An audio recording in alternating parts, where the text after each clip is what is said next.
નમસ્કાર. ચાલો આજે એક એવી ગાથામાં ઊંડા ઉતરીએ જેણે આપણા ઇતિહાસનો આખો રસ્તો જ બદલી નાખ્યો. આ વાર્તા છે લાલચની, તાકાતની અને સંઘર્ષની. આપણે એ સમજીશું કે કેવી રીતે યુરોપના મોટા મોટા દેશો ભારતમાં આવ્યા, અહીંની સંપત્તિ માટે એકબીજા સાથે લડ્યા અને કેવી રીતે, જુઓ તો ખરા, એક વ્યાપારી કંપની આખા ઉપખંડ પર રાજ કરવા લાગી. તો આખી વાતને આપણે સ્ટેપ બાય સ્ટેપ સમજીશું. સૌથી પહેલાં જોઈશું કે ભારત માટેની આ દોડ શરૂ કેમ થઈ. પછી કયા કયા યુરોપિયન ખેલાડીઓ મેદાનમાં હતા એની વાત કરીશું.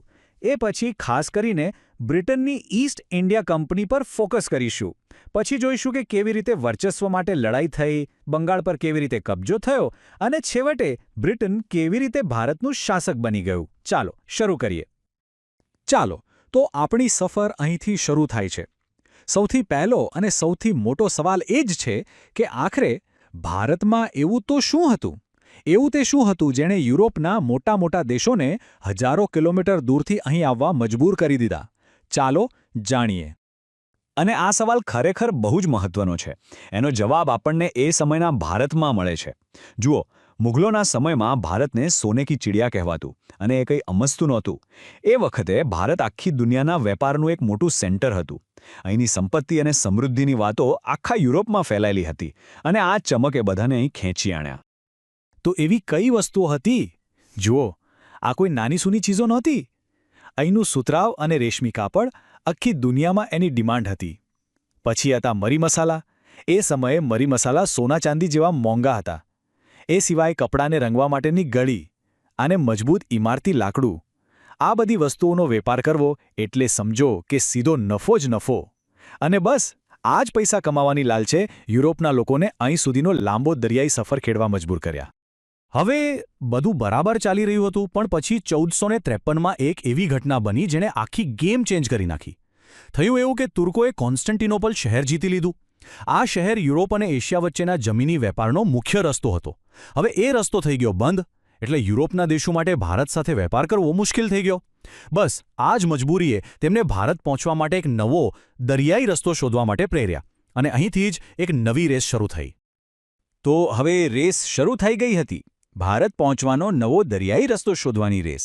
તો ચાલો હવે એ જોઈએ કે આ રેસમાં કયા કયા દેશો જોડાયા અને કોણ સૌથી પહેલા ભારતના કિનારે પહોંચ્યું અને તેમણે અહીં આવીને શું કર્યું. અહીંયા તમે આખી ટાઈમલાઈન જોઈ શકો છો. રેસમાં સૌથી પહેલો નંબર લાગ્યો પોર્ચુગલનો. 1498માં વોસ્કો દ ગામા નામનો સાહસિક નાવિક આફ્રિકા ફરીને ભારત પહોંચી ગયો અને આ એક ઐતિહાસિક ક્ષણ હતી. એ પછી 1600માં બ્રિટિશ ઈસ્ટ ઇન્ડિયા કંપની બની. એના 2 જ વર્ષ પછી 1602માં ડચ ઈસ્ટ ઇન્ડિયા કંપની આવી અને છેલ્લે 1664માં ફ્રેન્ચ કંપની પણ આ દોડમાં જોડાઈ ગઈ. તમે જોઈ શકો છો કે એક પછી એક બધા અહીં આવી રહ્યા હતા. તો આ બધાની સ્ટ્રેટેજી કેવી હતી? શરૂઆતમાં પોર્ટુગીઝો સૌથી પાવરફુલ હતા. એમની નેવી બહુ જ મજબૂત હતી અને એમણે લગભગ 100 વર્ષ સુધી દરિયા પર રાજ કર્યું. એમનું મેઇન સેન્ટર હતું ગોવા. બીજી બાજુ હતા ડચ લોકો. એમનું મુખ્ય ધ્યાન તો ઇન્ડોનેશિયાના મસાલા પર હતું, પણ એમણે ભારતમાં પણ સુરત અને કોચીન જેવી જગ્યાઓ પર પોતાના વેપારી મથકો બનાવ્યા હતા. બંનેની રીત થોડી અલગ હતી. અને હવે એન્ટ્રી થાય છે એ ખેલાડીની જેણે આખી બાજી પલટી નાખવાની હતી. બ્રિટનની ઈસ્ટ ઇન્ડિયા કંપની. શરૂઆતમાં તો એ ખાલી લંડનના થોડા વેપારીઓનું એક ગ્રુપ હતું, પણ એમના ઈરાદા બહુ મોટા હતા. એ લોકો માત્ર વેપાર કરવા નહોતા આવ્યા. 31 ડિસેમ્બર 1600 આ તારીખ યાદ રાખજો. આ દિવસે બ્રિટનની રાણી એલિઝાબેથ વને આ કંપનીને એક શાહી ફરમાન આપ્યું. મતલબ કે પૂર્વના દેશો સાથે વેપાર કરવાનો પૂરો અધિકાર માત્ર આ જ કંપનીને મળશે. આ પરવાનગી લઈને એ લોકો ભારતમાં આવ્યા, મુગલ બાદશાહ જહાંગીરને મનાવ્યા અને સુરતમાં પોતાની પહેલી કોઠી એટલે કે ફેક્ટરી નાખી.